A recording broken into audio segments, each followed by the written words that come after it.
Hey, good morning, everyone. How's everyone doing today?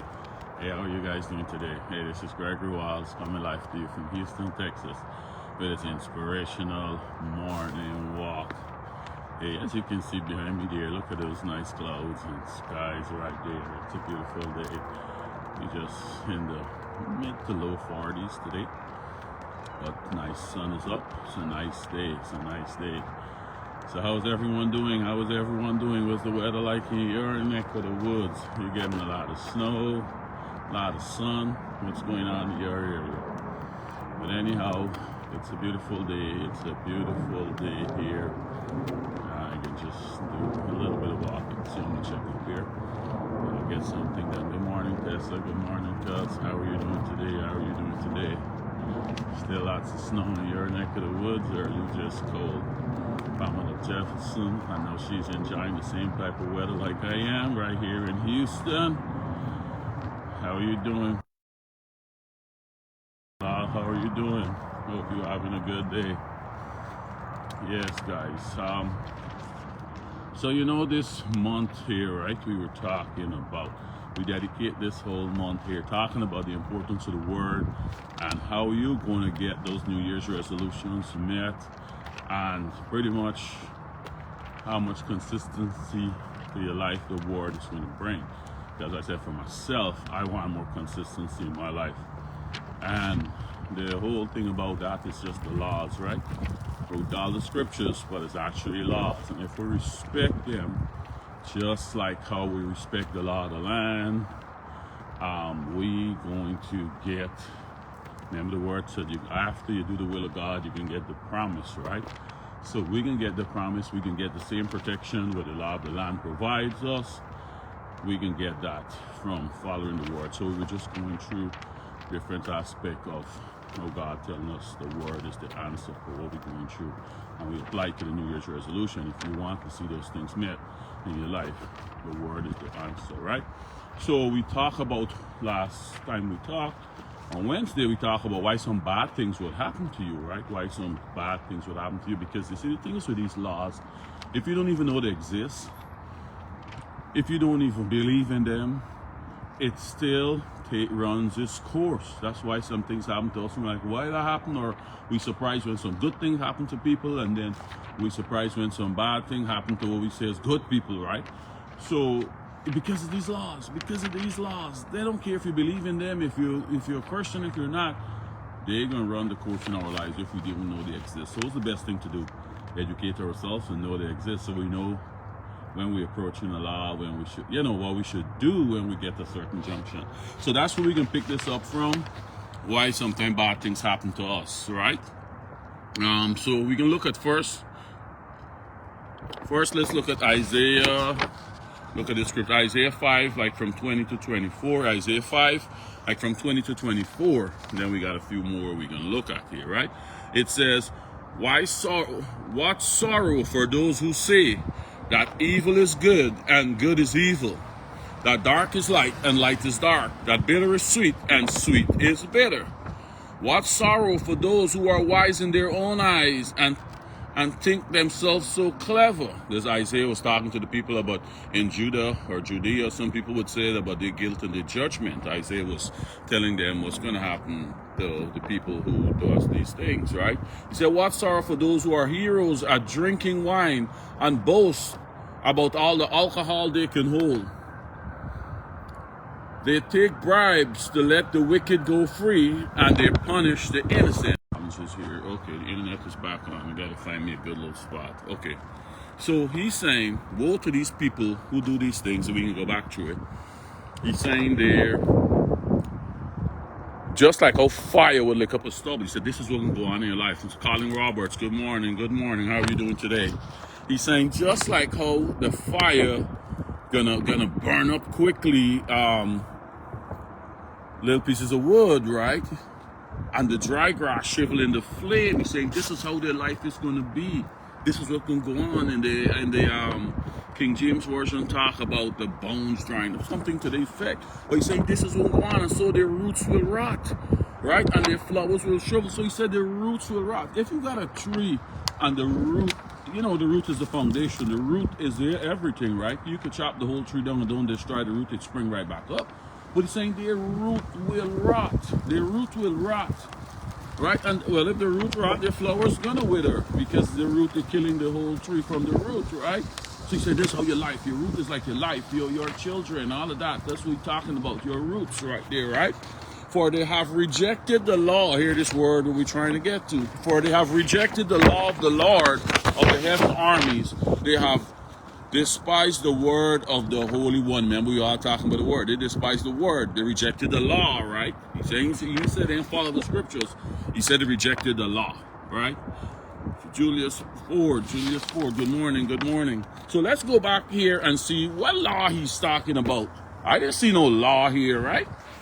You might say, I didn't see no law, Gregory. What law they didn't listen to? So let's break this down piece by piece and see. Miss Jennifer, good morning, good morning. So let's see what laws he's talking about these people didn't follow and why this gonna happen to them. Why they're gonna be rot from the root and all of this, right? He said, what sorrow? Let's start back from 5. This is Isaiah 5, 22-24. So let's start from 5. He said, what sorrow for those who say that evil is good and good is evil, that dark is light and light is dark. Right? Remember, this week talking about evil is good. He's talking about the kingdom of darkness, which is the devil's camp, and the kingdom of light, which is his camp, right? But remember what he said about following other gods. He said, don't get this stuff confused. You can't say evil is good and good is evil, because you see a lot of people in church, they're in church and a sickness. Go to the doctor and get a diagnosis. Oh, you got cancer, you got this, you got whatever. And all of a sudden, the left God word, as somebody can convince them to go to somebody to get a read, go to somebody to get them some little portion, go to somebody to give them a little fix. He's saying don't confuse it. Good don't let nobody confuse you that is good. The kingdom of darkness is good. And confuse the two when you're going back and forth. He said, no, I said don't follow no other gods. You hold on my word. That's what he's saying, woe to those people. What sorrow can come to them? Because that's the law. Remember the law tell him don't follow no other gods. He's a jealous God. That's the law to break there. In case you're wondering, what law are these people breaking? What law he said they didn't follow. Let's go on now. He said, what sorrow for those who are wise in their own eyes and think they're so clever. Remember the law that we've been through but a week or two ago. Do not lean on your own understanding. He's saying, do not lean on your own understanding. So they're wise in their own eyes and they think they're so clever. He's saying, buddy, don't lean on your own understanding. Right? Because the way that seems right to you, and you end up in death and destruction. Seek my ways, right? Ask me for the guidance and direction, and I'm going to direct your path, right? And then he's talking, what sorrow for those who are heroes at drinking wine and boast about all the alcohol they can hold. Remember we did this, Mr. Dwayne, Alan Dwayne, good morning. So remember we talk about this when we break down about drunkenness and about if it's okay for Christians to drink alcohol. Remember saying drunkenness is a problem. Drunkenness is a problem, right? Drunkenness is a sin. Drinking a little bit of wine is not, it just to get a little buzz, he said, is okay, but getting drunk is a problem, right? So he said, what sorrow for those who are heroes at drinking. If you're a hero drinking, you're drinking a little, and then you boasting how much alcohol you can hold. I mean, if you can boast the amount of alcohol you can hold, that's intoxication. You got to be intoxicated. So he's saying that's the law you're breaking there. When I tell you that drunkenness is a sin, right? And who take bribes. And you know those laws he's talking about, taking bribes and punishing the innocent. He's all again. So if you're looking at this and you're wondering what laws they break, all of these little laws attached to it there, right? And he said this is what's going to happen. So, but if you follow these laws, he said don't follow other gods, you ain't going to confuse evil for good and good for evil. You're going to know, regardless of what happened, I can hold and trust his word, right? So, let's go on to the next one. Proverbs 11:19. Proverbs 11:19 said, truly the righteous attain life, but whoever pursues evil finds death. Right? Same thing. The righteous, when the Bible talks about the righteous, is not somebody who's stuck up and holy and got on all these robes. No. Righteous is doing it God's way, is following his law. You give your Christ over, you following his law, you consider righteous. Once you confess with your mouth that Jesus is the Son of God, and you believe that whole deal there, you become righteous. Right? And then you start following the laws now. You qualify for the righteousness, but you got to follow these laws now. Follow these laws. and you can get what it's here, right? So don't, when you see the word righteous, think, oh, I'm not qualified for that. That is some man who is holier than thou and walking in a certain way and talking in a certain way and dressed in a certain way. No. You right there, sit and listen to me. You're righteous. You gave your life to Christ. You believe in Jesus as what is you considered righteous, right? So just start following the laws and get these benefits now, right? He said, truly the righteous attain life, but whoever pursues evil finds death. Man, I think we got to explain it more, right? If you follow these laws, he's saying you can get life. Remember Moses, we could put the scripture on it when Moses read out to the people when they go into the promised land. He said, if you follow the laws, all of this is going to happen. You're going to be blessed in your store. You're going to be blessed in all areas of your life. If you don't, he lay out all the curses that were going to happen to them. This is God's people, right? This is the God's people. And he tell them this wasn't sinners, this was God's chosen people, and was going to the promised land. Moses couldn't go with them. And he tell them, man, I lay out before you death and life. He said, let heaven and earth be the witness. Which one you choose? But I'm begging you to choose life. Choose life means just follow his laws. Follow his laws. That's just choosing life. He said, I beg you, just choose life, because he knows this stuff is serious. If you don't follow the laws, you may not see nothing happen right away. You break the law, it's not like the police come and arrest you right away. But he's saying, man, it leads into death. It leads into death, right? He begged them to follow, choose life. We can look at that maybe. I had that to look at next time we talk, I think on Monday, but I don't know. So let's read Proverbs 3:33. Proverbs 3:33 said, the Lord curses the Lord curses the house of the wicked. The Lord curses the house of the wicked, but he blesses the home of the upright. Upright, again, is just somebody who's following his laws. The wicked, if you're not following his laws, right, and you're going against them, that's wicked. You're going against what he's saying. It's just like the police, right? You could go and beg them. If you're not following the laws of the land, you're breaking the law. You cross the line of being a criminal, right? The law said do not steal, and you get catch stealing. When the police catch you doing that, you become a criminal, right? You become a criminal, right? But before then, police can't touch you. You're innocent, right? You're following the law. You're innocent. But this one here is worse. It's not innocent until proven guilty. Once we doing breaking these spiritual laws, God don't know. He don't know. He don't got to catch you. Nobody got to catch you in the act. He don't know. This is innocent, guilty is guilty. So he's saying, if you not going to follow the law and doing the wickedness, because if you follow the law, I mean you're following the law of the enemy. So I mean you're doing wickedness. Wickedness is all the wrong stuff you're not supposed to be doing. He's saying the Lord curses the house of the wicked, but he blesses the home of the upright. Right?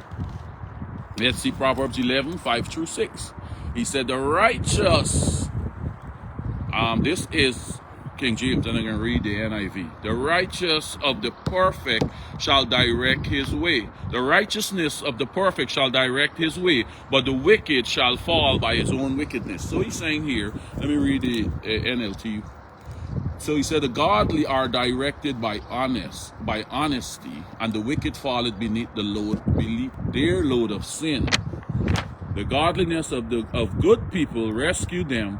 The ambition of the treacherous trap themselves, right? So he's saying again, the righteousness of the perfect, again, perfect is just meaning people who following the laws. It's not, because none of us are perfect as the poor. He's just saying who following the laws, right? The righteousness of the people who follow the laws would direct the path. So what he's saying here, guys, and this is serious, when you following God's laws, when you following the word, it's going to direct you where you need to go.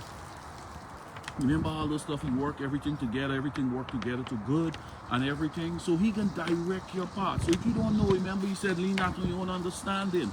All of these scriptures were plain in A. So he said, if you follow his word, follow those little laws there, he is going to direct your path. He's going to direct you where you need to do, where you need to go, how you need to do it, once you put your trust in him. He's saying, the righteousness of the righteous, of the perfect shall the righteous in your own righteousness, because you're following the law, is going to direct your path. But the wicked shall fall by his own wickedness. You're doing the wrong stuff. these laws can come back and catch you. That's all he's saying. It's your own wickedness. I'm not doing anything to you. It's those laws who's convicting you, not me. I could sit back here. I don't put those laws in motion. And they's the one who judging you, not me anymore. Not me. It's the law, right? So if you don't follow it, you're going to get the consequence, just like the law of the land. You don't follow it, it's your own wickedness is going to get you in jail. Your own wickedness.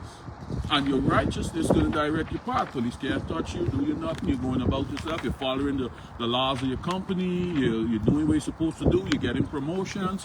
But the one who's not doing what they're supposed to do, they're getting fired, right? And written up every day and fired. Just what he's saying with his word, man. Your own righteousness, you own following the laws of the company, following the laws of the land, how it's elevating you. Same thing with my word.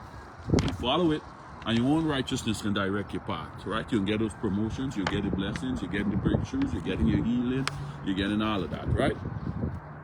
And he said, the righteousness of the upright shall deliver them. So who knows want deliverance? All the stuff that we're going through, it's deliverance we're seeking. It's deliverance we're seeking. We getting financial stress, and we're trying to get out of that. That's deliverance from the spirit of poverty we're trying to seek. Spirit of poverty somehow got the hands on us, and we're trying to get delivered from that. From our sicknesses, we're trying to be delivered from this from the spirit of infirmity. We're trying to be delivered from the spirit of infirmity. If you're alcoholism, if you're whatever, you're trying to get deliverance. And he's saying, in my word is we're going to self-deliver you. If you read this, a lot of people can be self-delivered, and they don't really need no pastor, no nothing to put their hands on them. It's great if you have somebody around you that can assist you and help you with that. But if you don't say, man, well, I don't know no good pastor, I don't go to no church, I can't get my deliverance. I'm doing. He's saying, no. You can fast and pray, read these words, follow these laws, and you can get your deliverance. You're going to get your deliverance. That's what he's saying. You don't need no magic wand or no miracle oil and all that. He said the magic is in my word. I am the word. The word is me. I send the word becomes flesh and dwell among us. So if you follow it, it's like Jesus touching you, I talking to you, you're following my direction, and you can get your deliverance. The enemy got to run from my word. He tremble when he hear my word. So when you call in my word, I'm speaking to them, and they got to flee from you. That's what he's saying in other words, right? So he's saying the righteousness of the upright shall deliver them, but the transgressor shall be taken in their own naughtiness. And in the NLT translation said, the godliness of the people of good people rescue them. The godliness of good people rescue them, and the ambition of the treacherous people trap themselves. I look up the word treacherous. It means guilty of or involving betrayal or deception. So the people who are involved in the betrayal or deception and all of that, that's not following his law. He said those people, their own thing, they're gonna trap themselves. They're gonna trap themselves by being treacherous, right? So guys, this is the power of the word. This is what he's saying with his word, right? We dedicate January to this. So if you got any resolutions, this is your answer. Follow these laws. I can go through as lot as to go along as you lead me and point them out. Because lots of times we don't even know they're existing, and we wonder why certain things happening to us, and we don't even know these little laws existing. So that's why he said knowledge, right? And people perish because of the lack of knowledge. Blows coming at you and you don't know how to defend yourself. Which angle they're coming from is like a box in the ring. He gets hit with a punch and he gets dazed, and that's why the referee got to stop the fight, right? Because once he's in a position that he cannot defend himself, the referee got to stop the fight before he get hurt. Just like you, we in the ring and we get him punched. We can't defend ourselves. We can't put up our hand. We can't block those blows because we don't know where they're coming from or what hitting us, right? We just know stuff not starts going our way. I don't know what happened to me, man. Like some people back in this, like Sam Cross, like I got some, Guyanese term, they can say I'm blight or whatever it is. Got stuff just keep happening to me. But it's these laws we're breaking and inviting evil in, and we don't even know, right? So that's where knowledge comes in, right, guys? So thank you. And if you hear this message today, it's not by chance, man. It's not by chance you're hearing it. There's something in it for you, something you need to hear to get the breakthrough and the blessings you need. It's not by chance you just log in here and hearing this, or going to listen to this during the day or tomorrow or next week, next year. Whenever he directs you to it, is something you need to know that's going to give you the help you need. All right, guys? So have a great day, and we'll talk again on Monday. Have a blessed weekend. Okay, bye.